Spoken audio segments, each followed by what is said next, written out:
પાટણ શહેરના હાર્દસમા બગવાડા દરવાજા પાસે આવેલ કાલુ સઈદ પીરની દરગાહ નજીક સંધ્યા સમયે શાકભાજીની લારીઓ રોડ પર ખડકાઈ જતાં ટ્રાફિકની ગંભીર સમસ્યા સર્જાઈ રહી છે.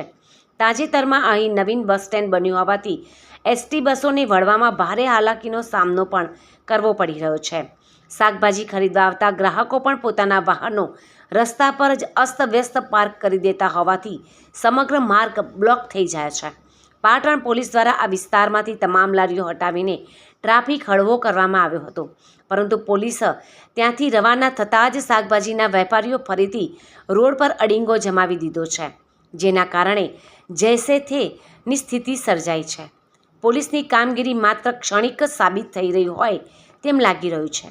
ત્યારે ટ્રાફિક પોલીસ અને તંત્ર દ્વારા આ સ્થળેથી શાકભાજીની લારીઓ કાયમી ધોરણે હટાવવામાં આવે અને પાટણના શહેરીજનોને આ રોજિંદા ટ્રાફિક જામની સમસ્યામાંથી મુક્તિ અપાવવામાં આવે તેવી ઉગ્ર લોકમાંગ ઉઠવા પામી છે.